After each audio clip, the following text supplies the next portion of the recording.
clear to te chibai le vekule tun trong kan video chuan hei Pu Lalduhawma W.Phaileng a local chungchanga le MZP zirlai choi moina an nei tur an thul chan in kai noi dan non sei don ni September ni somni pakhat khan MZP Sub-Hqrs W.Phaileng te chuan Pu Vanlalsailova nena tang zirlai ti tha te choi moina tu sponsorship alo dil tongin Pu Vanlalsailova na ma chen in ei zola ngai MZP roi tu ten hena zirlai ti tha te choi moina tu alo sponsora sumle pai in alo puya ma dei to in MZP roi tu te hian party sang roi tu te bekwalin sponsorship alo zong kol to a oi party chang ma le bil tu MLA Pu Lalduhawma chang poa be sei about taxi a chuan atop nanti in Pu Vanlalsailova hena an tlulut ani deu per maya chuan ani in September ni somni pakhat kan tam lo ma se ka theyang talking kalo do ve anga ti in MZP roi tu te hena sponsorship hi alo ti sakani chuan program te dung lok hal ni in October ni som pakhata zirlai choi moina hi nei ni ro seti in rela an hun nei dan tu te program lo don lok to te clear ho chungin ti chuan in MZP roi tu te chuan committee te na in program an han duang loka kualina tan Pu Lalduhawma man ni se uap tua Pu Vanlalsailova man ni box seti in arela ni ti chuan in un local zela ni som October ni som khan election commission in thlan hun tur te lo puang code of conduct pun lo ta chu tianga code of conduct pun lo ni chuan Pu Vanlalsailova le Pu Lalduhawma hi kualian le uap tu ta na man alo ram talova ti chuan in W.Phaileng ko pa tau Pu Lalduhawma hlima MZP General President chu kualina tan man mai ni seti in rel le ta banner te po siam that le ngal vek ni in ama an lo dun lok to banner lo sim sa po chu Pu Vanlalsailova le Pu Lalduhawma ming po no re ni in kualina tan Pu Lalduhawma man alo ni ta ni ti chuan in chu group tina te po post dar ania program han tu chungchang hi party dang roi tu ten eng helin Pu Vanlalsailova le Pu Lalduhawma local dog taxi a chuan Pu Lalduhawma le Pu Vanlalsailova hian lo chim ve mai sela a eng ma po hun pelawila ti in MZP Sub-Hqrs chuan sponsor tu ni na hmai za vangin a program lo chim ve tura so man nia ti chuan MPF te po biak po ha ni in MPF secretary W.Phaileng chuan rem lo na om lo ve ti ngani te chuan a program ron chim ngot te chu thil poi ni don ni tiang ang phal lo ni kam shalo ti in MPF te le MZP roi tu te pon biak ani ti chung po chuan in party chang kha roi tu te na zirlai no pang zong kal lo turin lo ti ta a MZP Sub-Hqrs po alung oi lo hle maya chuan in DEO ate phalna dilin mami DEO chuan in program sitter on thil tel ula ti in aron soya chuan in DEO a chuan zip program te thil tel ni in chuan DEO tanga phalna ron thleng po hi kan enanga an chiranga Office of the District Education Officer mami district mami dated mami pakhat October sang ni pathum the secretary MZP Sub-Hqrs W.Phaileng subject cholphal sak permission sar zirlai ti thate choi moina ni som pakhat som sang ni som ni pathum dar som pani PMA in nei na tur program kalong muwa class 10 le class 12 school no pangte te tura in on di lang hian no pangte hi school cholphal sakan ni in tlak welding lian district education officer mami district mami ti ni ta ni hete chung po hianin phalna te kan nei zia te zirtir tu te hna te po kan thlena chuan phal sak an ni ruang lova MZP chuan a program po zirlai ti thate choi moina anei tura po chu a cancel lo ngai ta a chan chu zirlai no pangte an ma ni citation tu tong tu an ma ni choi moina citation tong tu tak ngel po an om tak lo wangin chocolate chila program hi cancel alo ni ngal ta ni chuan MZP Sub-Hqrs OB te atuk zana thutkhawm ngal ni in press release and rulnat sian nom te chuaka MZP Sub-Hqrs W.Phaileng press release kan chiar venge MZP Sub-Hqrs W.Phaileng press release dated ni som pani tlasom sang ni som ni pathum ni ngani MZP Sub-Hqrs W.Phaileng chuan kumtina lo nei to thinangin tumin sang ni som ni pathum hian zirlai choiman nei le ngai ni seti in rela he program a rotlin thei nan hian party sang roi tu te na tlan kolin tran puinangin nuwa base na kan mulo wangin pu Vanlalsailova dam bial ZP official candidate na kan har satna thlenin annin kan har satna min lo sut gian sakta a Vanlalsailova chunga pothin lung takin MZP chuan non thu kan soi ni Vanlalsailova hi zilai choimana programa MZP chuan chanro engma pe katum lo chung po party dang MZP alo mo hi MZP Sub-Hqrs W.Phaileng chu arel ru na tak zet ani heti rol hian kan mangna le kan har satna min hriat sak du lawa party chen kha hroi tu ten MZP hi political party angaya kan program an te chhun up le zirlai no pang citation dong tura local tumte local lo tura an lo dang tamai hi MZP Sub-Hqrs W.Phaileng chun na ti hle tun hnuwa hetiang thil hi thleng to lo turin party tin hroi tu te kan ngen tak meu ani e kan sang secretary MZP Sub-Hqrs W.Phaileng tin tani jong kha MZP le MZP Sub-Hqrs W.Phaileng na zilai choimoina an nei na tura an program cancel chan Pu Lalduhawma local vanga cancel chan chu ani e Pu Lalduhawma chu longa tsan sama ko kan programa lang chia lo ma se han ti ngai kan han neya chu MZP tena choi moina hlan andu hi ani a chu ama sabera hanin ko taila chumi zo chuan Pu Lalduhawma hian mit harlom lu na le thu soi na hun aron mangzui mai don nia le MZP lam atanga choi moina hlan tur te ron chuak mai sela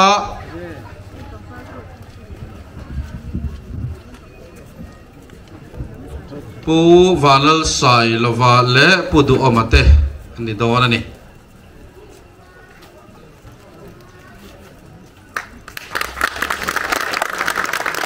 camera mình lâu giờ lúc kìa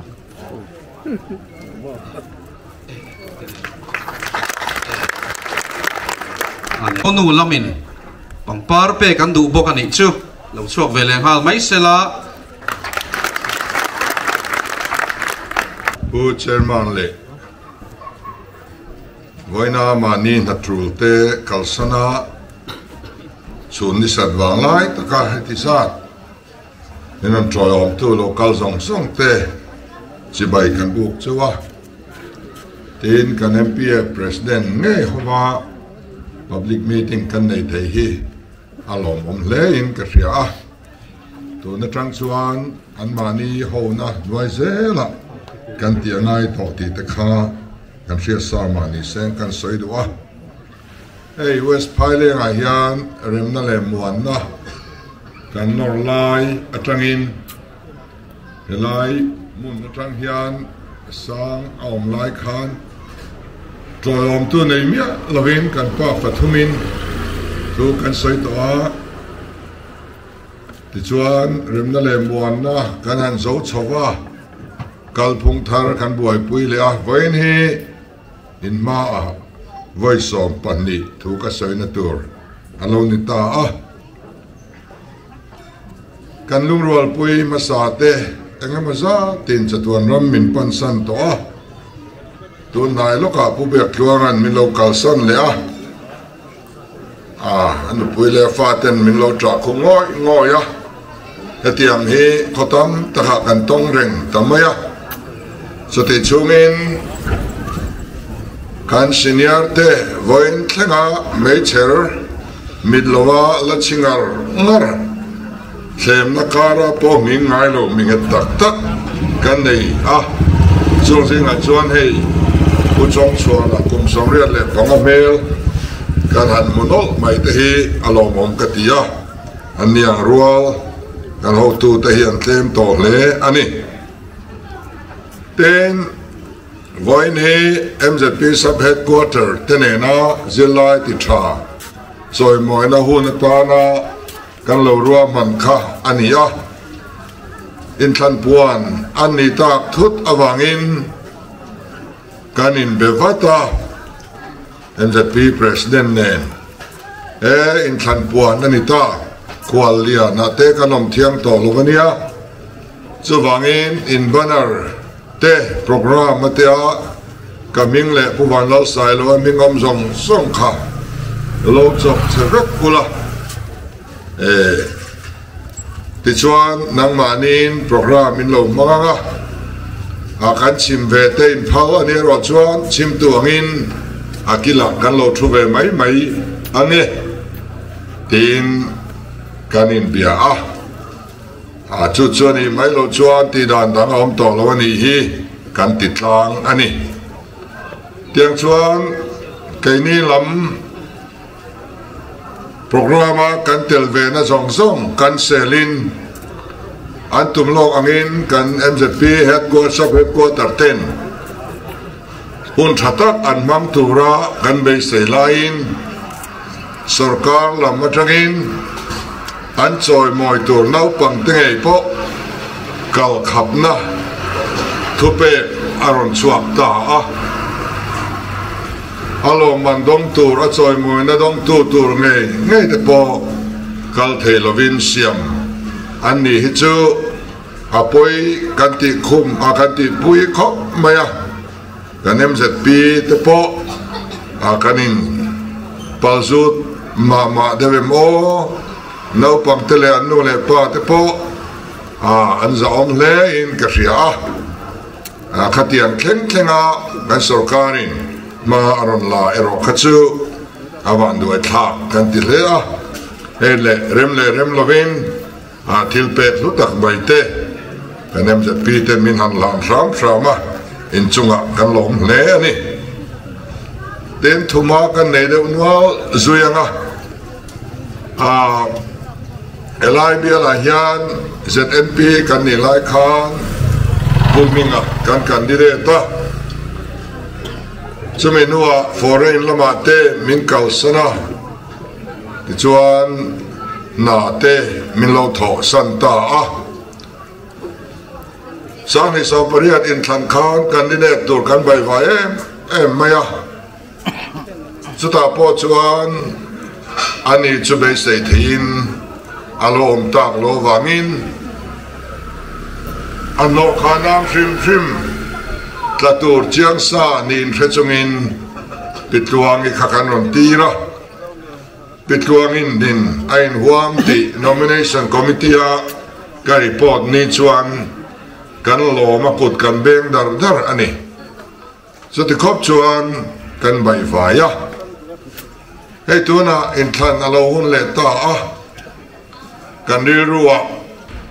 puminga khachu kan be sei ngam lo zo to politic feel alu atum to lo len ni tura kan ngaya in biang na len don na fum fele mai chana in mu na mi alwin ana thatak atangin aron banga ti chuan candidate ni te po aron be sei ve iti mayang khate huna ka chuan pu Vanlalsailova hi kan lo ruat fel diam to kan puang lo mai ania ani hi kan candidate tura kan ti fel masak ber te singa mi ania achan chu pathian rongbola Mizoram le Indianam le foreign kinga program tamta kum khuana nei choreng ania wangin party alo lua candidate ani le silo chuan arong bol nai na tuar dona chuwang chuan achunga hian kan chian angaya politic fila alo lo don ni chuan candidate change te atula chu ma point ti fiaran adwa nang hi chua bikin tin nomination in helai ding tur hian kan ti fela ti chuan foreigner kalna tur arong bol na te po a cancel zui ta vek ani so tianga kan ti zo vek duwa chuan minga hi lo lang ei point cái gì hào đều nghe nghe mà này giống này ya kalsana na bang inia cái bộ cái này ya na trong ba na political uhitil na mai ani lova cái ton no ani ya anh mà mi bồi rong lova thì hiang ít remote maya na hiang trong ba tur chuan con khan tất cả in bia cả mumal taka income angai masasin mole iti ringot maya tu na chuan itlai to amaro chu mimal angin ti sak thei che kala ne ya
Ole, thì chuan ấy bao lạc lộ tổ xia thì chúng tôi sống là tuổi cái này tuổi mai đón thì na nhỉ thì sắp tới chú đó cái nó số qua hoặc anh ấy chuan thì mà máu thì nó quên Chief Minister thì cái lâu như vậy thì chuan bộ chairman nên biết rồi mà and don senia chu kan nomination committee po ka hilto reman dia kan minute thap ania sia kan dania chu ka ti sak te chu ni to mai kan in dia maro chu ông đăng với na yan zo kin afia pa tinanga min lo sana candidate a hial te an lo da kan lom pui le a du sak na kan plan ani ti kha kan soi le wa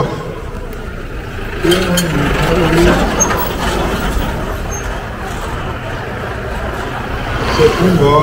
atona tu ni para hial ta kan le chan be le kalania ta chuan MNA patangin zani songa le pakua IMC atangin zani pasari MZP atangin somlu pakhat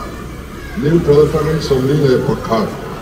abain zanga le somlu le pariat boina hian mithang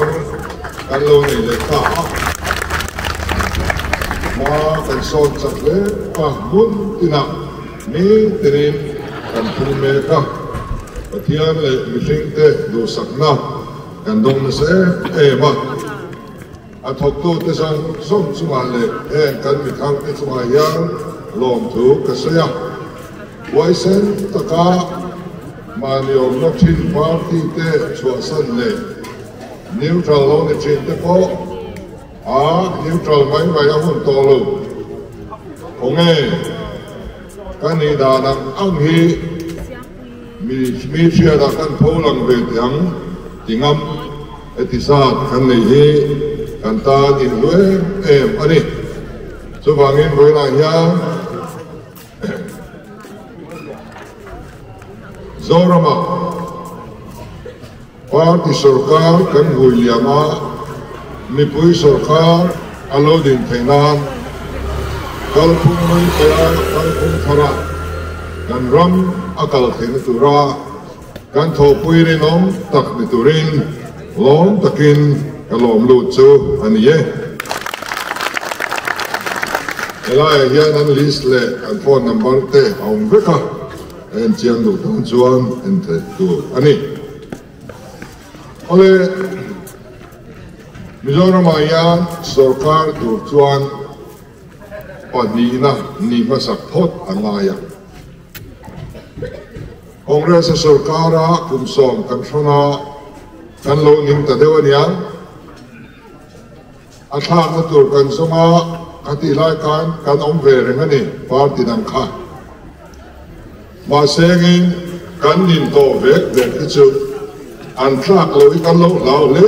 maya ma ni biar thewa kha ati ta thei tur ber anai de ber zela kha kan vote ron ta thina chuan Congress kan ning chuan MNF kan thaka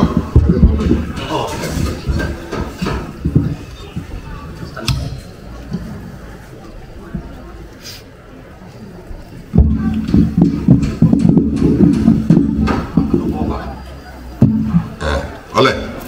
asia deu kha chu ti chuan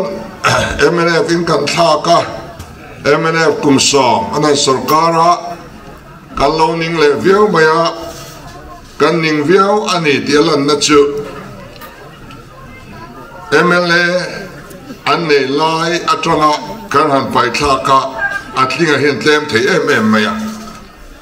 ti chuan MNF kan ning chuan mana kan nin nu kan pai to nu Congress tho chu tia chuan kan le bursek ma kumsom thum paruk chung vel chu party pani kan in lo chok tira ti chuan sang ni so pariat in thana po Congress pai du na mi puya liana MLA som thum pali nei lai kha panga chau nein an tla ani chunga chuan enge kan vote chuang tu nge sarkar se thang tu te nge policy nei tha ti lam hi kan thin lung chuan a khe tho na in thing zo do na kan hrial lo chuan kan vote thei chuang lova apani na zel kha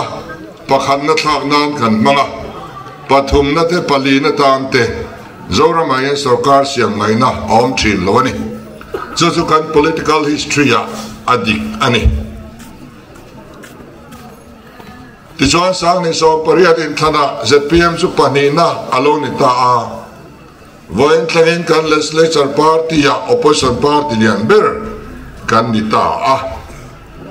Aizol municipal council in thana panina kan ni le a tuirial by election a panina kan ni le a serchi by election a phei chuan pakhatna kan lo ni ta a ruling party tan lo chuan by election a hian thin ngai na om lo ang thuka ngai ani line ruling party mai ni lovin party dang zong zong vote bel khomin kan vote azad lo ta hiala record kan siamani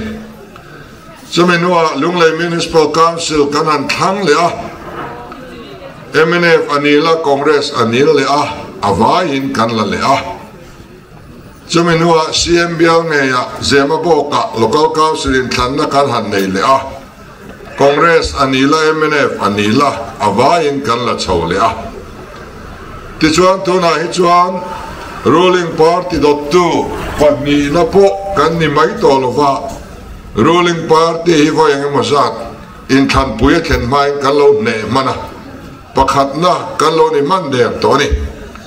chuwang chuan sarkar ding lai thak nan chuan khatiang din mona din phot kha angaya chu den mona chuan pathian le mi puite sara kan lo ding ta hi kan lom hle ani ten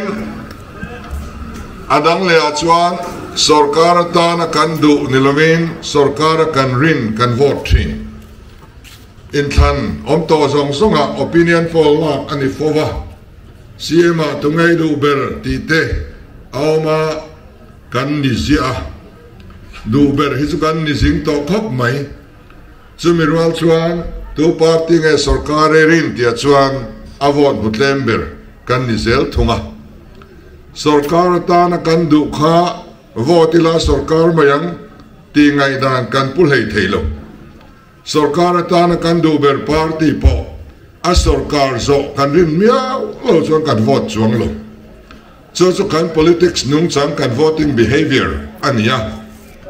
tiang chuan in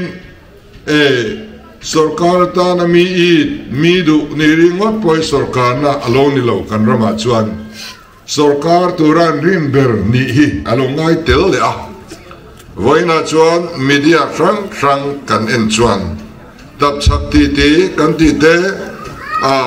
opinion poll rang a te hian mi poiten tunge sarkar turan rin ber ti chu indial angai talova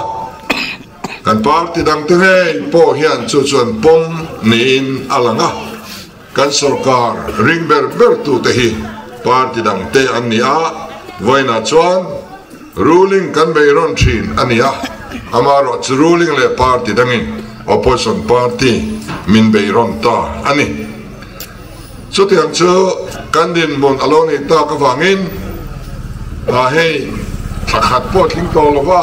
vote kan thamai dona voina chuan SDP kan an tiang chi zong contract supply kan tiang te sarkar na Shruyamin lim na zong ka alo chatta kan zalen ta vek ani ti chuan kan du na muna po kan ngam tran ta a ZPM po apung le zwaldon nin kan be sei ani chuti angani awang chuan sarkar tur angin kanin bo sai velo thailova chuta chuanin bialtina khotina mamobi kan nei theva khang kha kan manifesto in aron starlang vek seng silova helai kan unit te kan block te kan candidate ten mani bial thole khuwa theva in mamo tur khachu in thria a kan lo sarkar ni chuan khami ti puitling tur khan tun huna hian ti puitin thei chin akha in lo zor kan phau sak chewa hei tuna po helai khotlang bi ka ta na mamo chi rang ziakin kan try to ten min lo pe thlap maya an hai to nan sen nin ka ria kalom khop mai heng hi kan candidate tene soi arem chang na bul pianga in ron soi zel don ani ke chuan voina khang kha kalu khung man don lova ten ai pu Vanlalsailova kan ria pathian rong bol to pathian trimi kumtam tak chung Mizoram tlangwal to ber ania thlem na haw tak tur zia achianga mitam takin kan paltlang zo lo apaltlang ani voin thlangin pathian ne na in pol na nung nein ka ei ruve don lo tia in tiang ngamin kan ma alo dinga pathian ne na candidate tha kan dil thi kan ram mi puite hi tu khata an thadwak don lo ti kan thria amaro chu MLA le minister rualin kan ei ruk lo theu hi chuan kan ram hi adam chak mot don ani ti hi kan chiang awangin chu tiang mi chu kan dila pathian in kan tong trai na a chan na te zinga mi ani chu wangin thing ngai sen kan du'a tin zo rama ZPM a sarkar mailbox ya helai yan party dangin lo than tin chuan a inin sir palang ti te ka lau sak chewa ti chuan kaini kalpunga chuan chief minister in portfolio development works kan an ti big works department big hi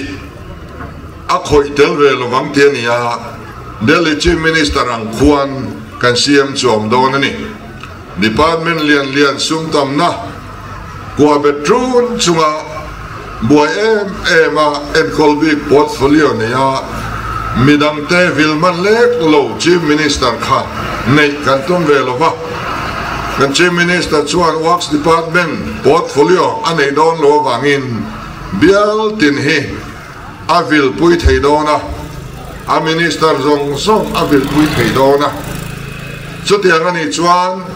helaya Pu Vanlalsailova in lo than tlina sarkar na kan lo lak boka chu tiang din munate kan lo ding ani chuan ke hian in bial karon vil pui don tina ni a MLA patni in nei don ni chu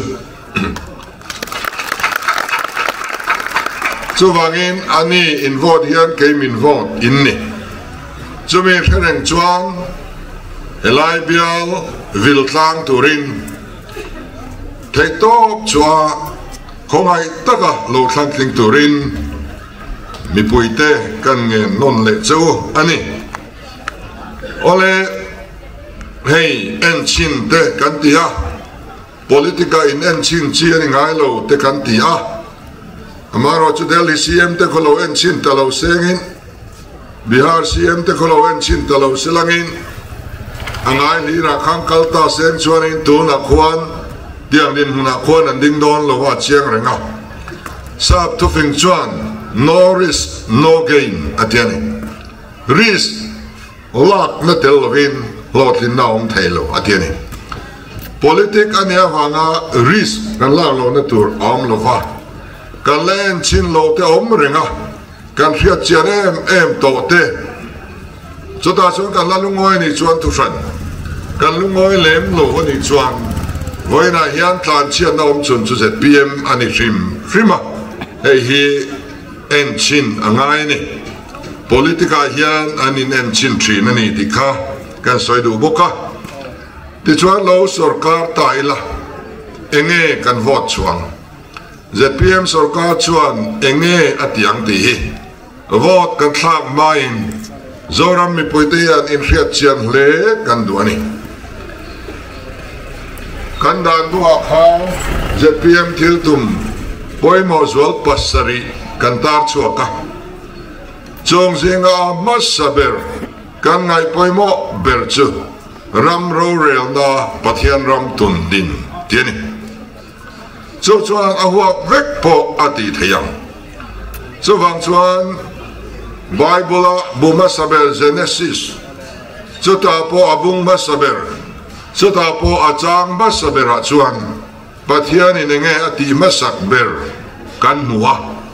atirin pathian in lele van siam ti kan muani pathian yan laram panni adina chatuan laram van ralam le alaram chu laram pani din chu pathian in anamasaber ani tichuan van rama alaram in obdan turvel soivak angai lova Bible yan soivak lemlo amaro chulaya alaram kandin dan tur ero chu chumi chuan Bible hi khatti thei anita a mosianena dan bupanga apea thu som pek te oma eng zong song van rama man tur pakhat ma aung lova le pathian ram din dan tur in ko love ani so tiang in ro rel tu tele lalte le khabu kan en chuan pathian ram din du lalte mo pathian ram din lo du lalte mo chan chinin akhat lea anu nong bera zol nei le khabu kan muwa cho chuan enge tum kan ti chuan lalten an lal chungin an rama pathian du song arwan rela pathian ram an dim theina tura au tu anni ko mu tu atu oi lo tu ta sil tu vau khan thin tu anni khang zong song khan le pathian ram din kong min ko mu vek ani ti chuan Bible hian pathianin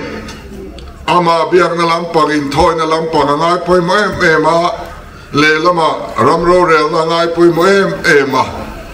emi pani hi athil siam masaber angai poi mo masakber anni a chumi pani chu thatna ka kaldun pathian hian adua ta chuan hun alo kaldewa pathian biak na lampang Juda te dan uar tuala temple centrikin an lokala rom ram rorel na lampang ero chu pathianin angai poimo zia an thephak lo tial tiala milem bia te an lo om ta chotiang alo om ta ka wang chuan pathian hianin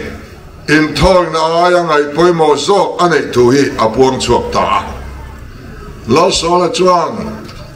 in thoi na lampang angai sang em angai poimo zo ka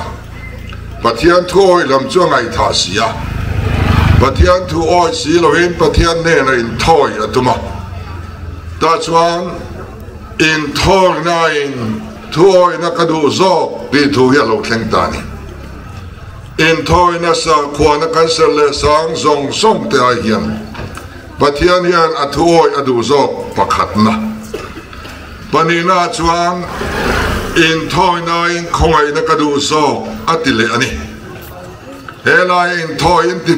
tlut mai la kan biak in service te thale ma sila khongai na kan tlak cham chuan in thoi na ya adu zo chu khongai na ni ti kan fellow ani lali swa khowela local ngei pokhan samarit mitra chungchanga khan poithiam tu chuan in thoi na ngai poimo zo ka chuam mang to anen kol man tlat lo cho pathian du zong anilo apathum na chuan dik tak le fel takaro rel hi lau pa ta na pomom zok ti hi kan bule a in thoi na in ti chuan in thoi na aya du zok pathum khongai na te thuoi na te ro rel na fel te hi anni chutiang aun the na tu chuan lal ni tur te chu pathian in athanin athan saka azol nei te mangin hriak athi tir thin ani amaro chu hriak thi te point thuan oi lo chuan an kal sual thina hriak thi ni ve hau lo ten lal na te bong suala lal na te anon chang bok thi chuwang chuan khatiang ina ro an rel khan pathian ram atun din thek thin ngo ani ti chuan July tak mai chu Israel tenan mai trillion tak ania ta lal te khan azule sa lo tan bok ma sila ani lo le ba la te polo ben nok sila tempoya poithiam lang ber hoba golani chuak chiaran ti dan pa nga ya anin thoi thei chuan an ngai athatlat ani ti chuan in thoi na laman war chho tuala sa khuana lampang andu uluk chho tiala achang kang chho tiala ramro rel na ro chatla sop tial ta zol nei pani alang sar zual chau kan tiang e anun au chuak ta isai chuan ramro rel na tra nei silova leya lo ram din silova anin thoi na chu pom ani lo ti aron soitani amasa poina ron soitani in thoi na zo za hi kan ne in halral thilan te in thilpe te in khompui ursum te khompui in som khom te in kut te in phuak bel job kut te in zai pol te lam hian i labeng chen hi kalaka da boro tuar kaning to trong trai maula ka chang long chau ti ta hialani ti chuan heng zol nei pani hian enge ngai poi mo tura an cha ta kha amosa chuan rorel na dik lui pui agin luang ro se chu wangai poi mo ro tiani isai chuan rorel na fel samula ne chia na tuar te chu tran pui ula panelo te chu soi sakula mei tha te chu soi pui ro atitani rorel na fel an ko moni chu wang chuan iswa local pokhani ain thoi na lampang ringot mai ngai lu ho mo sia dan podu khoplova cholni serdan le kim mai zia bel vak in vong fel em farisai te ka apom lo berten rom ni tlatta ni chu wang chuan in thoi na lama kan kal fakra ramro rel kan ngai thang te hi voin ton den monzora ma hian soi angai le in ka ria ani amala li suange khovela local khan aselina Nazareth kwa thu avasoya Nazareth manifesto anti tharawlam avasoilo vanram asoimialo riang vai te saltang te ti du da tuar te chan chuan tur thu avasoini sarkar ti tur avasoini ramro rel na tha mishing kan in lai chan chin dan tur tha khotlang tha society tha kan nei dan tur le ala ram din turin lali swahilo kalani he khovela yan pathian ram kan din na akwale tui kan ni chuan lo chuan kan thi nuwa chatuan lal ram ki kan lo don chuang lo chu wangin he hi angai poimo ema ava velna ram huaya no chuana pianga pathian ram chu lo thleng ta ati thinani sual tlom na pianga pathian tuwalal na piang hi pathian ram chu ani thin ani azir tir tenena trong try dan azir tir poin idu zong vanan tiangin leyan min tirose iram lo thleng ro se tiro atiri vaina yan was Phaileng tu na heta hian pathian ram lo thleng turin trong try turin dil turin lali suan min zir tira ko than zong zongin chu chu trong try na la tan kan lamang zui zel ani leya pathian ram din ZPM policy number 1 hi apoi mo em ani ti chuan heta korinthon khat bungruk chang ni lelin thar kanin chuan pola chuan ti hian alo ti vele thunga dam chung khosak chung chang thu rel tur in nein ko rana enga ma ngai lo te imrel tir don emni avaza thak om ve atiani vice member ni turte MLA ni turte minister ni turte hian ko rana enga ma ngai lo lir mangta ula dan pona om ho zong le thunun tok mek zong hi heng ho hi ni ta selangin avaza thak om ve atiani chu chuan enge min ko mu kan ti chuan ring tu te hian khovel ro rel ne kan siam thaturani kan mo phur na ani ko ran mi ten ram ro rel na an chel turani tina ani heng te hi duain kan chang than khat ma ani le ti chuan kan ko ran ho balak le an tar lan ka duwa ko ran ho ka ti khan ko ran zong song ka huwa pa amaro se presbyterian ko ran kania wangin ko ran dang chanchin ka hetam lova presbyterian ko ran chanchin ka lo soi tam deu big ani point ka thu soi tran pui tu ania in lo ngai thiam anga social front adingani social front hian enge tu tabiag in chung lampanga kanin thoina lam kha an terms of reference anilo kha anti tur anilo ta kan tharaw lam nun poni mem lo kan ni tin nun jinga tranga kan mut thenga kan nun da mi hring te mamok mi hring te om da kong tha kan kal thein turin ko thanin pathian ram thlen thein turin social front hi adina na an thok me greng ani kholai bal te pon phiat fighting til tam tak anti ko ranian ngol ve te tan rescue home adina social welfare department ti om takasin ma se ko ranian sarkar ti turalom ati reng lo nang le ke tholom tling khom mang hian mi fa te liam tuar kanen kol me ani mecha rabbit leu te en kol naturin women center te andina ezon na chi sang puan thoile engang mate anjir tira fasra chomna tan mangai na in te andina endoman fan te kan thok khoma chu kan thok khom tling khom chuan mire theile ka thiam thei si le khazir na tur te kan tum saka chu tiangin lungin tam te en kol turin prison ministry te andina set free ministry te adinga tidam rong bol na lali swarong bol na pui takani ti rian hospital thlengin kan dina chu tiangin zirna te hi he khovela pathian ram din na na poimoni ti train college thlengin ko khan hian adina voina hian English medium kan tiang ko khan school tam tak apianga apung me zel ani ti chuan MPF te alo dinga in than naman ruabol lo chuan sarkar thiang lim siam haram chuwang chuan in than na thiang lim nei la sarkar tha kan din thiang ti ringin kan ko khan te kan NGO te hian ma an la MPF min din sakani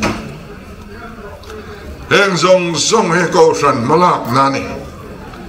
hele hian athu kan zong thena turin ram rural na ram athen thena tur ani ten ko running khompui a hian agenda rang alo lu to thina MNF sarkar lai sang kha sakwa songkwa pariat an sarkar masak tum khan agenda pathum alo lu thot mai ni sinota pakhan na chu retheile miau saim kan lo zau talutuk tire turin sinotin malarose tiani anang na chu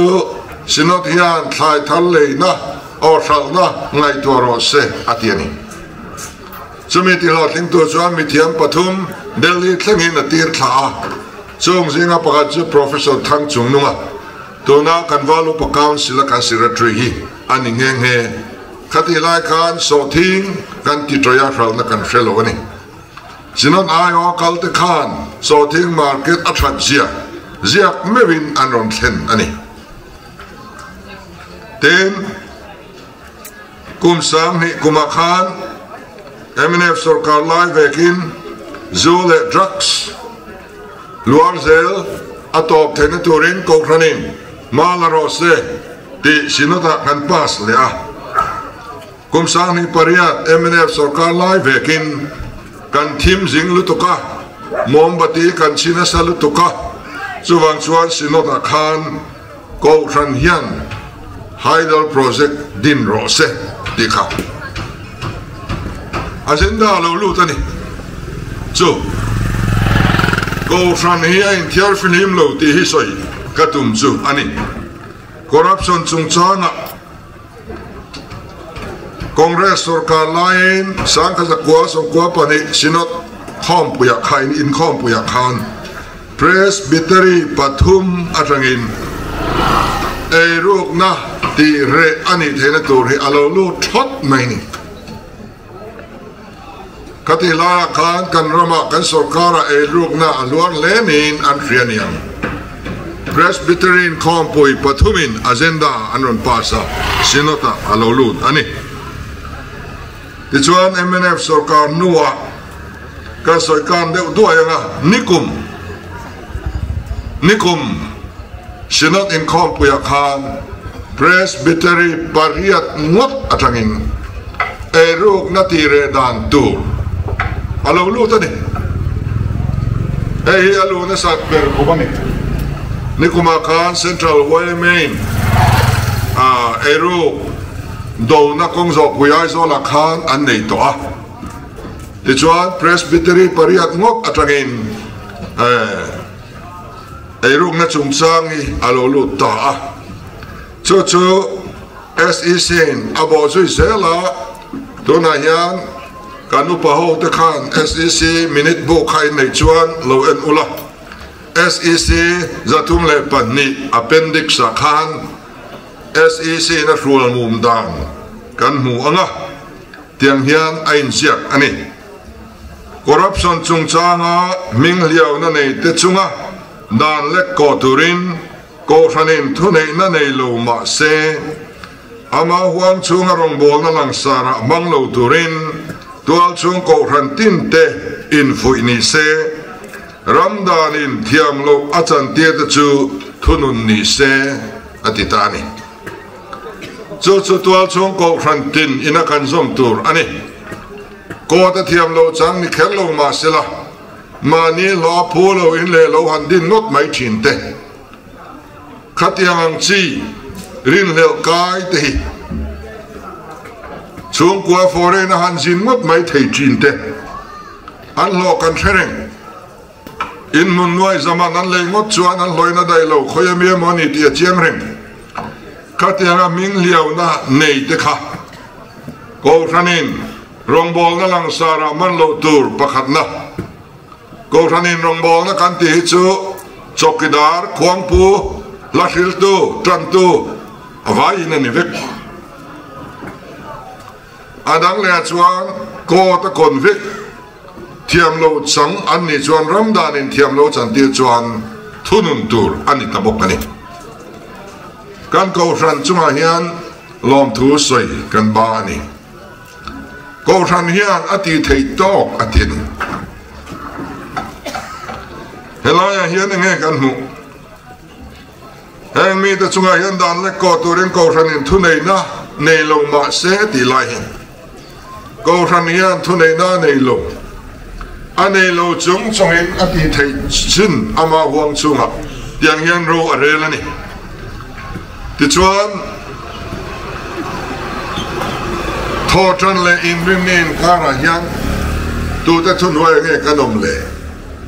kan pastor te kan upa ten kan chunga thu nei na an nei lo SEDP adong tura mingzia to sa kha ZPM public meeting a akal tia vangin lo paile ta sila kan upa bial tu panena vakal silang eng thunei na ma anelo kan lo trong trai pui don chinya ti bak ti thei anelo tho tran len ren kar kan chunga rong rel tu te chu kan VC te kan director te kan secretary te kan commissioner te kan MLA te kan minister te hian ni tho tran len ren kara hian Pathian Rama Theng Silo Chuan Chong Nia Kan Thungai Tha Kha Apply Thek Chuang Lo Hom Jia Nei Thei Do Lo Chu Tak Chuan Chu Wangin ZPM Chuan Ram Ro Rail Na Pathian Ram Lo Theng Seng Kan Dua Chu Ram Ro Rail Na Chuan Pathian Rama Theng Lo Chuan in thoi na lampang i war tual in tinal tual mai langin a result chu kan moreng pathianin ami te chunga ngol som na theng tur ati kan dong chuang reng lo heram hian biagina in thoi na walan tu te tho karam ro rel siam tu vot thatu kan ni kan zawain mo kan phur ko ran chuan ati thei sang ber ati to voina hian mi puiten ram ro rel na pathian ram kan tung ding ve do ne chu kan ngai tu tu rani ti chuan ZPM lo sarkar chuan ma chon tur hau tak mai ani ni pakhan na chuan rui lo ani rui lo hi anas em ta ayan chung kwa aron ti ke meka india ramaian za zela no patuak za zela tuak khat po in then anom lo chorwalin 0.84% chok no pa in then anom mizorama chuan tuak za zela tuak ruk point pathum pali kan in then mizorami broken family chung ko ke chia tam na berani india ramayan Christian chung ko campaign kan beingor le lama lo ti thin mai la lama lo thiat le sela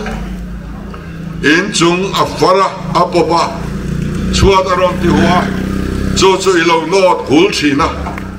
no hul chia khai nai ngoya in chung pop ti phui kha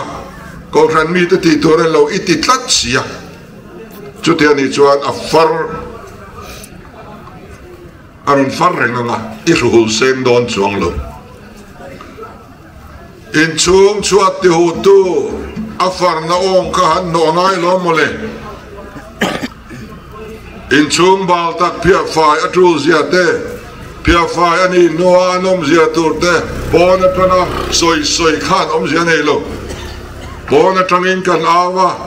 soi thale mai kanin tia kanin chibai loi ya in chuga fai phalo kan vei takta nei chuan mun phia kan hu manga in chuga kan zuang lu tang kan phia tang a khurum rumang a urpo min urang ma se are maya politics kan lu chil tur ni ring tu te hian ko ran mi ten kan siam thang ngai tur ni kan mo phurna ni voina Christian chung ko campaign kan war le ma se Christian chung kwa apiang le thailo broken family India ramano pa in trentan ber kan ni ringa ingai tuangai lamin thoi na lam kan ti chiat wang ani lo ram ro rel na pathian ram athen lo wang ania chumira chuni kumina yan zulai tha thlengin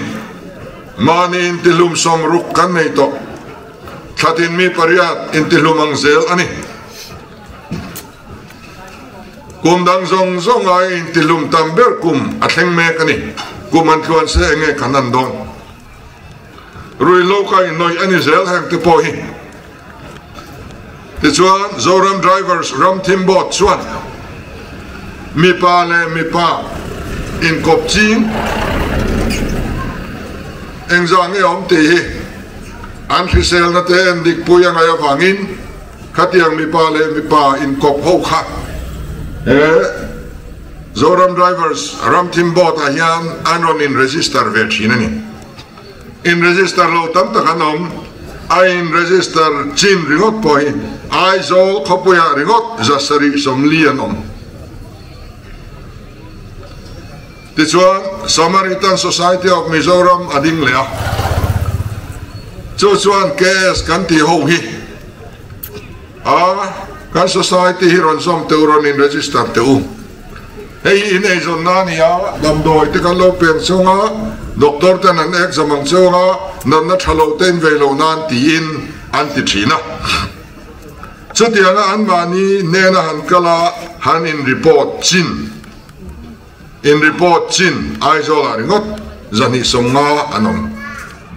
in report lo kes an tam sok tayang heng zong i rui lo nen akal kop sel har film lo thil ti vek ani Living Hope Ministry yom le Living Hope Ministry chuan vai va kon chin thang lam local council som pani huam chung chau ki ta kian survey an nia ai zola veng som pani chawani chu ta chuan mi in chiu thin an mani ne na ron in register zalile som riat anoma chung zinga zani som pasari chuan HIV AIDS an veni in report low in register low an tam jok dai chu veng som pania chau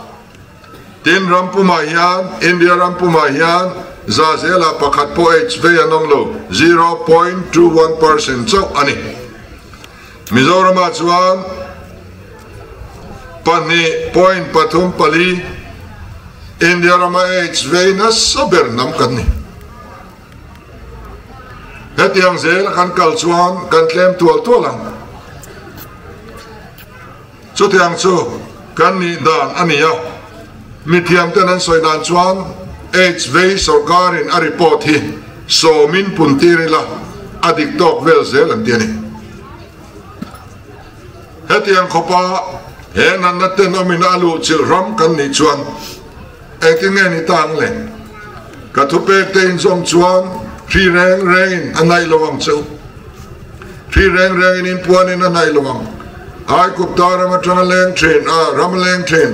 ti ram thelo ai kupta khoi li ta kha nang ni chuan in ve lowanga nang mani ho tu ten an ve so kang atia fisel na min tiama kami te zinga chuan mi chaklo reng an om lo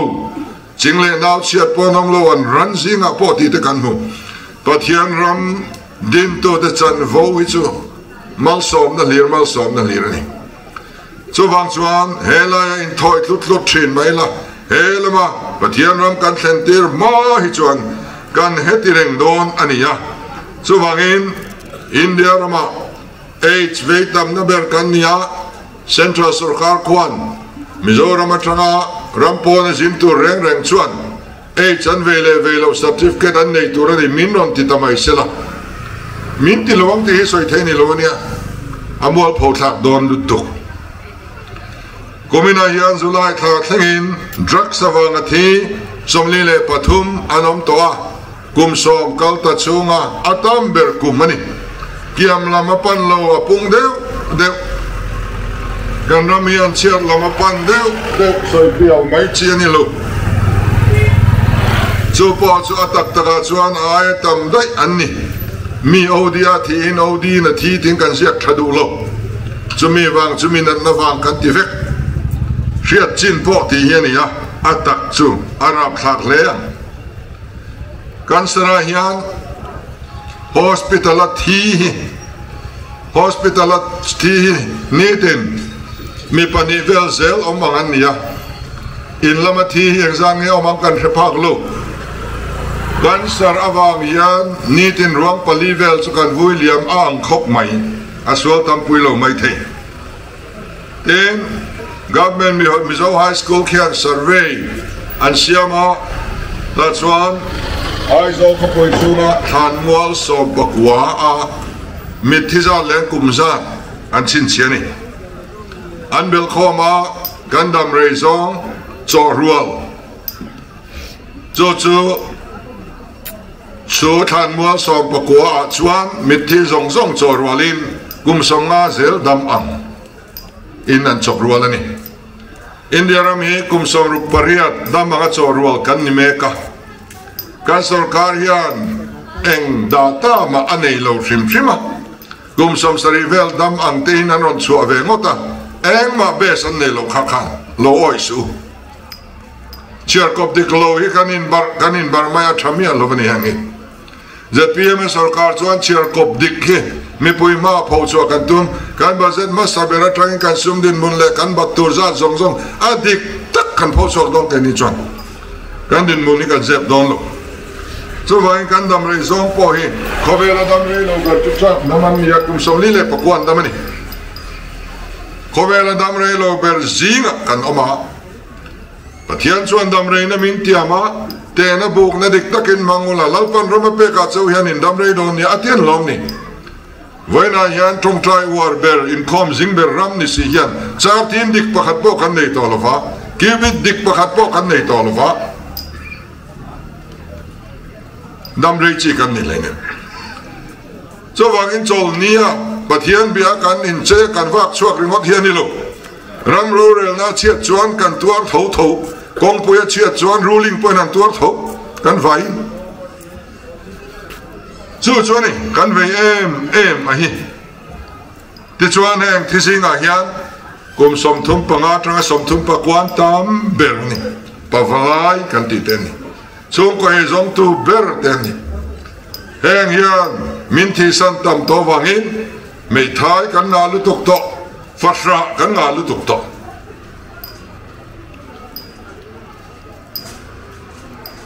KTP le GKP kum sang ni som patunga tanga som ni pani kum som chunga thisa kan soyanga mi pa sang ruk zani som ruk pani me chia za sari somnga pathum mi pa kan thitam luto nula pakhada thin tlangwal pasari thizelang kan nitani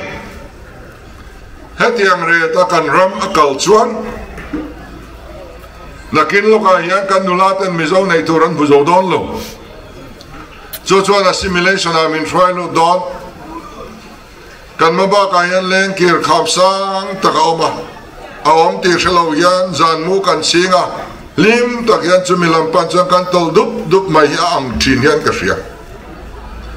ma se kan din mun chu chuan ni hey yan society ya ko thana enkima har sanna aron thlen le dona chu apoy em dona ni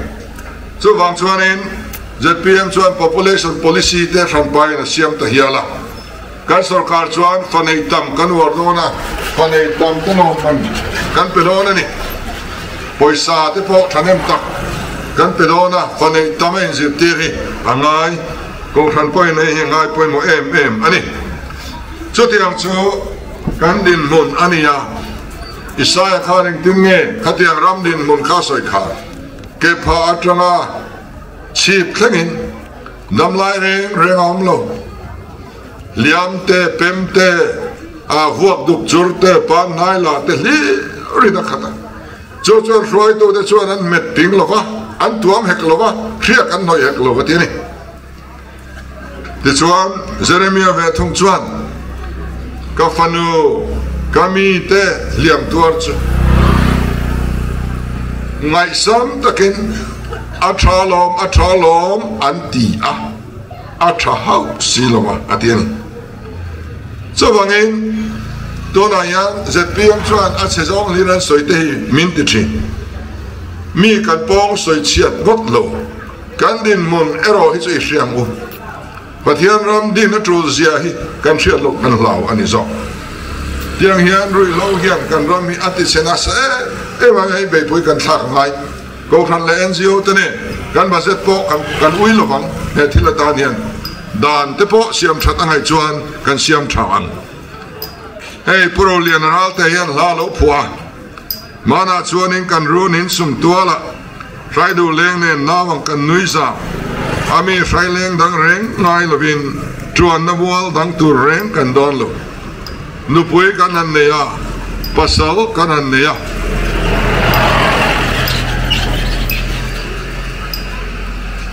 kan tum dan chuan Christian chung kwa thatak din hi kan tum ve tlang puyani fa te kan an ne ya kan limem em kan in khwa khar bing thei silo kholai an lenga eng tik niam or chuan anon rui hota zu he so la sia om drugs grat pei chu ti dam ya harem em aril ru tha azak zum hian an vein he te ti mai tur hian awmani chu wangin tu nai ro khovel par moin ka rai du leng chon ban an kai ka rai du lai ken chim lo te khoya chuan lai khum zal thin chim chung te rualin chon ei lova mani nan riak lova chu chuani chanchin thara chulaya chuan ruangan char pianon puanga drakadik fa tu nei chu au mai thei dolo lao tho reng in thin phu depin kan oma lungdam te za nu chin har tin lai ru ka ai cham reng ring nun sualmon kar min lo dan le I chun le zuan na wang kan trope alo tiani puro lian ral te hiani heng te hi pathian ram kan din chuan abuang pathian chak na ne kan zawa in kan trang hovanga thei top kan chuanga avele to dante manilok maya airport a map an hanman zo zai ta ka arab thakasi so wang chuan kan zawa in kan trang ruanga pathian chak na ringin hemilaka hian kan rammi kan chan chuak ngai turani chung ta chu kan ti tum ania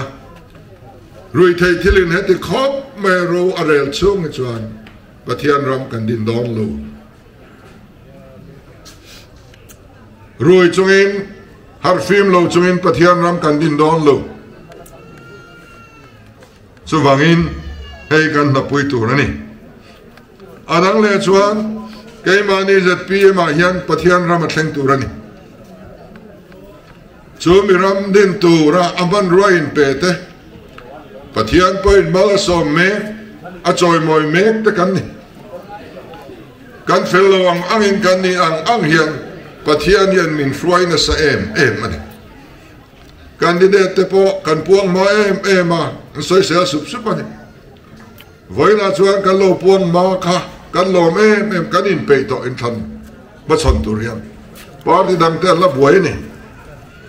tiang khan kan ho to te ne na rem khiat na te pechin em wang me kan ti chuan pathian thil tu mi kan tum pui thlat ani le aram din pui turin he pol hian abei dona na athoka chumi chukan dia wangin ke mani ZPM howa hian pathian ram hi athen masak angai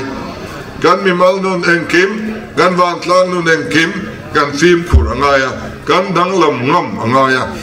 abik takin kan candidate zong somte lo turin voila hian an intiama ni somni pali a kian kan ko khom vek don ta chuan ziak nen tongkam nen video te kan ti vek anga rumia lo turin pathian le zora mi puima hian intiam na kan nei tir vek don ani ti chuan corruption hi kan ramai chaber tu ani ti kan hrethewa chumi ti re tur chuan anti corruption measures sontia kan duang treu mai ni ka soi to thina ka soi man lawa voina chuan amaro chu chung zong singa poi ma ber chu keima ni a ani keima ni hian corruption laka kan film tur ani adang le chuan sa khozalen na in thana hian apoi ma don ani NDA in India rama rural chua Christian te kan chep socia kan fia dona chuan uniform civil code te soi rile to a NDA sarkar le se kumarang India rama hian ring to de tan chuan omna tlak ani to lo mai theni kan chakna tlem sia ram noya te lo le ringot taila kan tuar hrep emonia nga chuwa poimo ber chu India rama NDA sarkar tir to lo hi ani chumia tan chuan a BJP ringot chu ti takina chak to biglo Mizoram a pechuanin engma tham anilo iti te ang katongan huat to so amaro chu Mizoram a ruling party me nilai MLF yang voin thain MDA an song ani nichina kilare sausa kom line the kan news in minon interview minzot ani hem chung chang ni Hyderabad train minon interview ani tichuan kanuna MNF te hi anti lo tur anti ani ena tinge CAB kha ando dal le ani soilain MP kha la vote puisi ena tinge mania no confidence move to the song anlam kan trang antia I move to no confidence support to zong to house a training and chuak veka and chuak vesilo tu la mangen tran kha an tu soile until ti ye in milova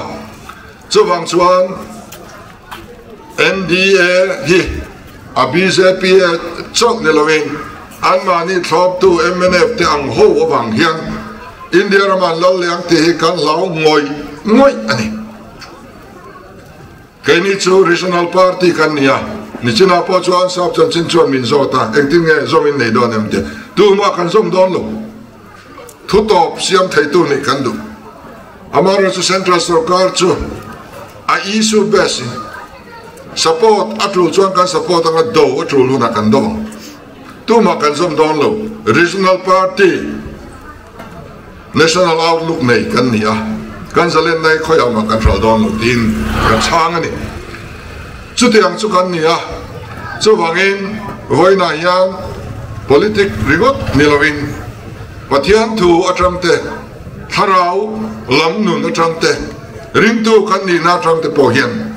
em party a om tu ringe mo kan ni le em party hinge mo kan chua san tur ni le ti te pohi kan ngai to hun ta len ka ria kan emene una ko tirte adik lo wolani voina chuan in thana nai to boka in than ma to lian chua san selangin asia om tur ania chumia chuan voina tangin eng in thana po BJP le sangoi zon puite kan ne angaya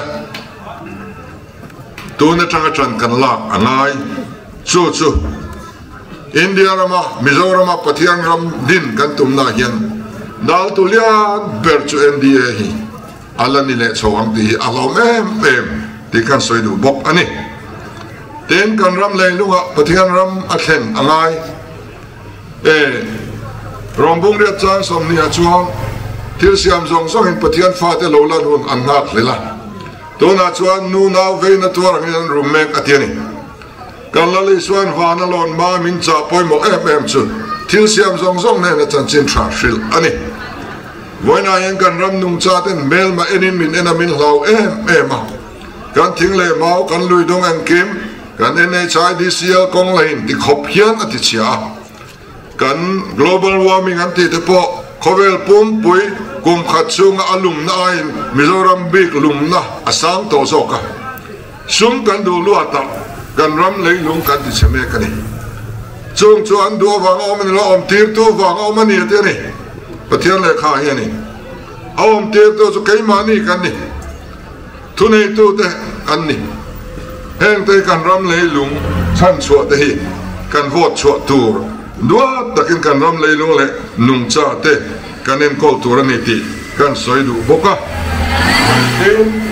kan lei bak som tur hi aturu don khop maya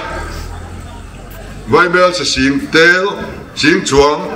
kan bang e ngai no na MNF sarkar tir khan Bible sia sang sari chuang congress in an chom tira ti chuan kumin mars thla thleng ka chuan MNF sarkar ina abat bel hi Bible se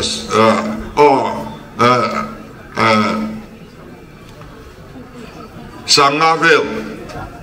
ania achia ka soi dik lo mai the congress leibat an chom kha ala tamzo kani chu wangin congress in soi film thelo reng amaro chu mars thlami khani ka soi chuni tuna yaneng zange tuna kan sarkar na puk bel to atam hle to na congress atlanga an chom kha akhum to mai the chumi in bel bom chu lo sarkar tai langin kan chom vele do na ni tikan kanin chom chong zela puk tu ni lovin kan ru angai zel do na tuna kan le ba he puk bel mia to lo po ni langin tuna tra kum songa kan rul fel thai do chok ani chutir rin muna chuan kan din awangin corruption telwa ko transum anga kan ramba zedi dikta kan man chuan he har sanna laka yan kan chua thoi thei kan in be sia pathian chuan leba turin min ko lo ani nama zonga nam luan bera siamang che anoi nung ni lawina chung nung ni zelang amei ni lawina lu ni zelang nam tam tak in puk tiranga nang ni ro chuan in puk lowang atiani pathian min ko na chu puk tir tu ani puk tu ni lovin ka thui loi loi ro chuan in jinga nam dang om chu an lo lal tualanga ato pa chuan in pu te an laniang kong tin reng at sezonga te kin na riak in yang mintia voina yan india rama leibanga per bakhat na akum zoning kan nito hei ka soyeni lo kan chief minister finance chang tuin rural namun sang ber Mizoram assembly ya ziak nge ya achan nani assembly chunga ziak achan nang khana pona poya soive mai om yani ya kay ni ay bata banoman la tita trala kan batam zat soito to chu Reserve Bank of India ni poisa min peto kan man zat feto kan man bangkol tuan ni chumi statement chu kanin nga nani India rama leba nga ber state pakhat na akum zoning kani hey thudik ani chutiang din mula te chuanin kan han omta chuan ya so wangin nam tam takin puk tiranga nang ni ro chuan in puk velo wang ti din munading tur hian arang theyang bera pathian ram kan ram politics sa kan thentir vada chutia kan ti chongai Delhi sarkar ku congress in rei taka opa aop chevekani bazela parve ngai reng lo experience nelo chief minister anan neya congress leiba chu reivak lowa achul mam theimai chutiang chuan dik taka sumi kan man chuan he kan leiba chom tur na satak po hi kumni khat chunga chuan ngai kan o chho thei kan ringa chak zokin development po kan kal pui thei kan in ring ani ten fisel na lam kong thua ni china kan soi to kan fisel lo ma nan na tin reng in min bo ma healthcare system thatak kan tiam chawani nuai nga nam lovina nuai nga ala theitur dam doina poisa pek ngai lo khasles golden card ration card engle ring nei zong zong ni kan pe vek don chu ke ni chuani tunayan damlo sing ni borvel leba kuma anlamuani korpas fan antia vai bel sazani tunayan andaren chumi pung rimot po su thatin hian tam thamani chuta pung chu healthcare bil tang te damlo tan pe phalwin SEDP sematan andu zo ka vangin damlo min kalkanani chu vangin he kan korpas fan rimot po hi apung ni takin telangin tuna ka soi khathil ti har anilova khatiang healthcare thazok kha kan vot chu tur ani ten muingil na athian tu chuan muingil na min tiamani en kut koi zong zong a mal som na chu thu ka peng ati mai ni in vak chuak in lo ho en kim mal som in nomang van ru atui kan ran te thangin mal som na min tiam ani mizorama kan muingil lo abik taken kon na thok du te सरकार ने चिंगरो तुम चिंगरो लाइची चिंगरो so thing IM बांग बाल लखुई थे साब थे मिंटिनेम तो आलू तुक्तरो अलोवेरा अंतिथोल जाट्रोफा अंतिथोल कत्यांगिन अनुनोंग बेरा मानी लोग आवाई मी मिंचिं तीरा निका अरे पो सोई सीलो अमार के पो सोई सीलो इन कुम्चुआन इन कंसान कला tichuan lawang nge in athar to piang in ti troi tur kan nga kan tu ta dur thlona kan thana far thlona kan nungzang akham thlona kan lo re thei ta kan lom na lo te tham ta le tia sem policy min an nuai suya congress in sem policy on introduce kan rama sing thum sem MNA win sing na seminan lu ala na congress in nuai khatena ron lu ala le MNA win nuai thumina ron lu ala le Dona yang kongres tuan nuai ni Allah suar tereng ni. Hati yang ikan suar tolo tlang turak kengai to lain. Ani tuan nuai ni Allah suar tafana. Jadi yang reng tuan minti ya tu ni kan lo tengah. Dor bung ruang main parti panihian min lilam saura info napi yang hianin. Tu ni kan din hun alo ni ta. Kan into del lo Pawara te kanin tau del lo, bua te kanin tau del lo, sanga te,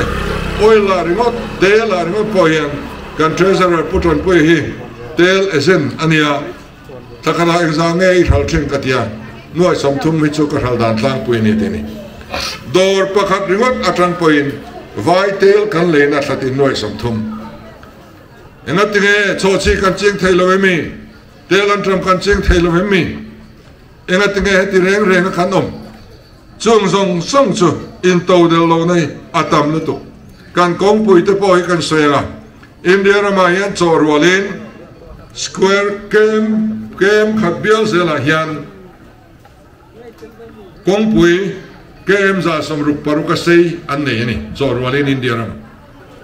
Mizoram chuan kem khabial kan kong nei sei lam chu kem som li pakhat chau alani Kong ni kan la nei tlem em bi kan aram zaw lama tanga te point chu po chu a chem em a kan ria ei man nia presbyterian kompui oma khotlang presbyterian kompui chu tlabunga zodin ko thana nga turania kong chian lu to wangin palai ten thleng zo lova presbyterian kompui an son ringot ti te kan ria Mizoram chu tiang chu kan riat voi khamnani heng zong zong hi sarkar thalowina ahin corruption in ahin ani fai vek ani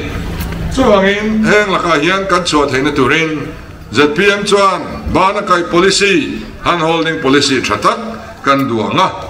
enge kan ti don kha enge kan vote chu don kha leiba som treu don po ni la kan sum ang angin kum thar atang khian thai thar pali kan leidon kan tia kan puanga aret nen kan puang vek to in friam kan ren ai to thal na om chuan in thal mayang sarkar kan buai ngai lo sum kan sel ngai lo amaro khami ret kha mun pia po marcha po aem po chochi po akaya so thing po khami ret ka pel thaturen lo Kamere ta leingam anom lo piangin ZPM sarkar in market anidon Kamere kan lo leidon ani chu kan leidan tur chip chia so ngai lo ดูแลซับเนี่ยนะกันจวงกันดูแลไว้เนี่ยนะอะไรป้างไงโดนกันดูกูไม่น่าสอทิ้งเลยแต่ชากันเที่ยกันชาม่วงหมดตั้งไงอาเฉลี่ยเว็บต่อตัวไหนเห็นข้าเตียงสุรการอัตลันยังตัวเวนตัวกันในมาชวนตีกันในเรื่องดอนสุดยังชวนให้อวังเงินมาละตายกันเราเอาปุยต่อ subsidy กันเพียงการทะเลนั่นละมากันเราเอาเรามันอีกเป็นกันนกขันไม่ยังจุดมีตัวสุบัติตาดีไอชิดากันที่ไม่ชินอันนี้ข้าที่ข้าอันเสถานเลยละ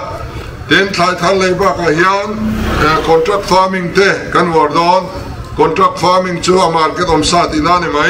crop zone เตะกันเสียมดอนดูหน้าดูชินกันอ้อยไปดอนลูกอารามเลยลุงเลยอ้อยทานดานเลยสิกเลยสายนินจีนบิ๊กน้ำมุนนางนี่ควายในรถติโรนางนี่ควายในสุดที่กันตีเราชวนตัวมาตัวป้อนตรงไหมเฮ้ยโดนโฟป้อนตรงจันเดินไหมขัดยังข้าเนี่ยวางินผมจะในตะเกียนพลันในกันตีโดนะ vegetable supply chain covid วางไล่ไอโซขบุยกันกัลปุยังเตะอาลูโอลซาเมเอวะอันที่ดูต่อแล้วว่าตัวนัดชวนที่ชุนจอมตัวเรื่องกันเงินล้มลงมาข้าก็แค่นี้ชวนกันชุนจอมเลี้ยงเดินทางทะเลบ้ากันชวนบุลชันนักกันอินเปโดนอันนี้ตัวนั้นยันบุลชันนักมาโมตัมตักขนมอาร์ฮุลาไอซองตัวเป็นอาร์สมนิเวลเตนโนเตมินเปียดินช่วงไอ้น้องลูกอาร์จัตเตลอ่างไงไอซอนนั่นตัวสันบ้งกันบุลดอนเป็นปุยตัมโตอ่างไงฟกปอกสุดyangเสียชวนบุลชันนักดินช่วงนั่นละอินนาณธรรมโลหิอาพูดเนี่ยนะบุลชันนักกันเปลี่ยนกันที่นี่อันที่นั้นตุยลากตัวอิโลในตาอาลากนั่นตัวสุมินเอโลสังดิลเสียมนั่นตัวทรายเนี่ยมาเสียงJCB หายนั่นพอยเนโลวันเสียมิตุมาอาการนั่นตัวกงไหลนั่นพอยเนสิโลตุยลากนั่นตัวไพป์เล็งนั่นตัวพอยเนสิโลเฟอร์นิเจอร์เวิร์กช็อปอีดีน่ะelectrical มังเสียงเตะอะไรเนสิโลกันเทียมกันเทเร่งอาบุลชันนักกันในโลวังกันตีเทโลหิตดำลุตุจูตักไม่จูอาปองว่าเซมนิลวินอาปองว่าปุยนิลวินกันปาร์ตี้เราลุ้นละให้กันเตียงจะตีปอมดอนหรือว่าบูชักตัวดอนปาร์ตี้กันกัลดอนเลยอะไรดีพาร์ตเมนต์เช่าขาในเอ็นดิกันเฮปาเทรดทันยทายมเฮนุลาเฮทลังวาลินสกิลเดเวล็อปเมนต์น้อยเอโมเอเตอร์พรีเนียร์ซิมน้อยเอโมโปรเจกต์เสียมีที่ปุยตินตากันเองอันเอ็นกันอินเอ็นปุยงาที่ตากันในจวนอามากันเอ็นเลี้ยงอามาขามิติตักไตมาปุยตากันเองกันเตียงอากุมขันด้ามิเลมเรมรอมกันช่างโดน ZPM เนี่ยวางมุงอันนี้โดนมีอะไรวะเนี่ยมิไตมาดิ้งชอกตัวกันโดนมันเฟกโดนจนี่ส่วนมิแต่ดิ้งชอกไล่จุกันห่วงกันอตังกันติเวียงเซมเฮโลนี่เราทอริมเฮโลนี่ตีกันมุชอกโดนนี่อากุมเลไอตามกุมเลไอตามกุมละช่วงนี้ชวนเองกันทลายตัวส่งเลยช่วงกว่ารังหิมานี่ไอโซนตัวกันทันเทวายันกันอินดองกลางไทยไม่ตัวละกันเบสิอันนี้เต็นจะมีเพียงละมาชวนโลน subsidy ในจีกันเป็นโดนชวนนี่ให้กันรำบาเซซุ่มเชงขันบ้ามันง่ายโดนหรือว่า Ministry of Micro and Small and Medium Enterprise หน่วยสกีมออนไลน์ตัวน่าพอมีโซลมามันไล่เรื่องอันนี้กันสุรการมีปุยตามินเสียชัดดูโลวังอินชดร่างกายกันเต็มอันนี้เหตุการณ์สร้างนิเลปรุอาคารอดานยันเสียมากุมินเอเบริลนี่ขัดร่างกายหน่วยสังอาเทงปลูกพัลอารมณ์ในตัวจุดที่สกีมฟังฟังเอามาเกนี่ tribal big town tribal hub อันละเสียมเลสวอลอันละเสียมเลเซล่ะ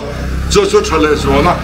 จะมีอาจารย์ high power committee อันที่ committee สร้างกันมีโซนนู่งไงพิมัลสอมีทัว LPS อาจารย์เงินผู้ว่านั้นให้มีสุดยอดยาในอินเทอร์วิวอยู่ที่ป่าละอมเรื่องหาเชียงดูชวนข้าขลุ่นอุลังอินเหตุการณ์โลนกันลากทางคานอัสกีมาจิรินจ้าส่งปังอาจารย์ส่งทุนปังอาเท่งเฮ subsidy มินเปิดเฮียรู้ง่ายเราที่นั่นเองอันที่นั้นจ้าส่งนี่ปังอา subsidy อมชี lo la ta la nuai za lo ni lak chuan nuai som ni panga ka chu thlon ni ta ni iru langai lo subsidy in akalam nuai som sari panga chau iru langai khari wat po kha din chwa poina tham alo ong ta ni chomi pia lo ma chuan CGFT antia chu Guarantee Fund Trust antia kha ministry nuai kha na sa min lon alakin arul nge ngai beng reng in rule thailo tu ma an puk tir thiang lo apuk toin arul thailo point karul sakang ti tu quarantor an nei vek ngai ni chutiang nei lo tan chuan ei lon kan lak thei mi lo hi chuta chuan kan quarantor tan khan he Guarantee Fund Trust atang mal zelani engem van duaina wanga rule thailo din muna kan lo muna pianga Central Sarkarin kan lo lak chumin rule sakdon ni chu akhiat thiam ol zongin kan soi ani chutiang te chu ania chuwang chuan kan lo in ben bel ve de lek nuwa hetiang scheme state te point kan an siamanga mingtenen MOU te kan sign anga ti chuan Central Scheme le state scheme kha convergence in atriangin kan kal kopti ranga chung ne na kan han tran bok chuan kunga chung chuanin kita kanom theitura kanin ngaya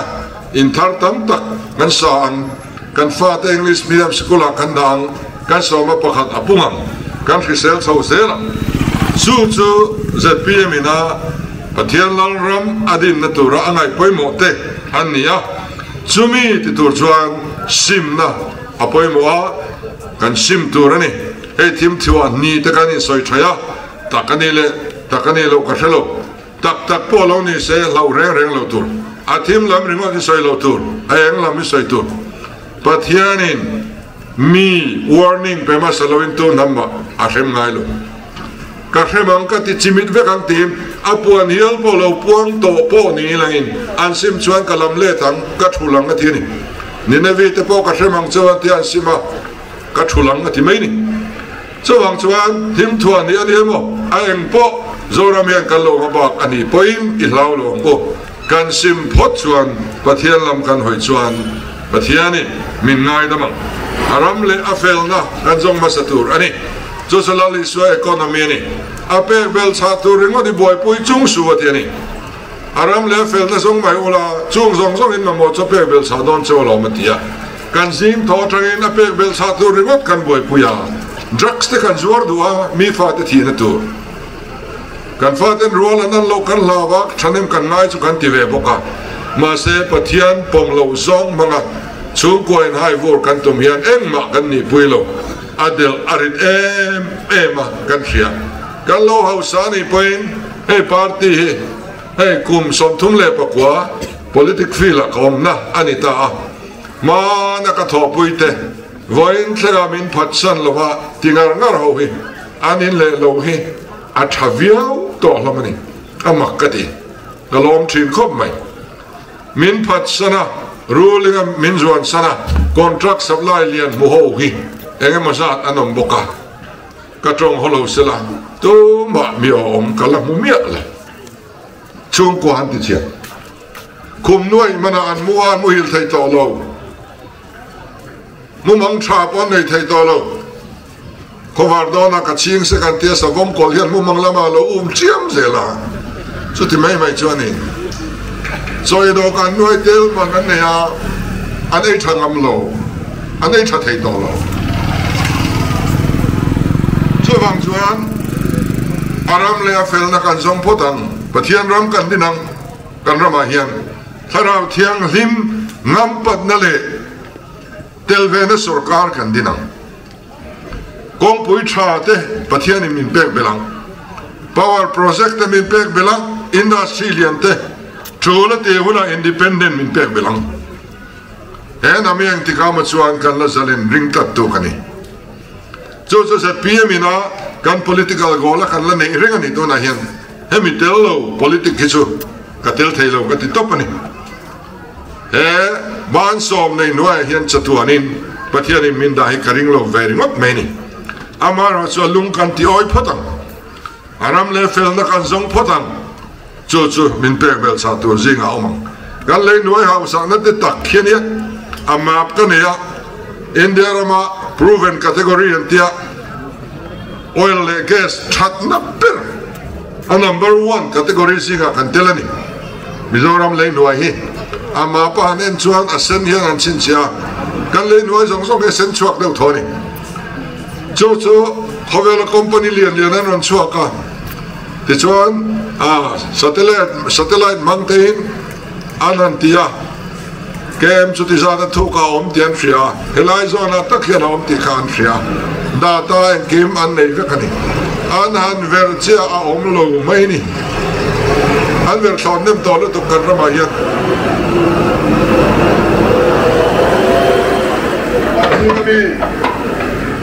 kan mel ria chen cha te po ka zo ta soi gai no fa kan thelo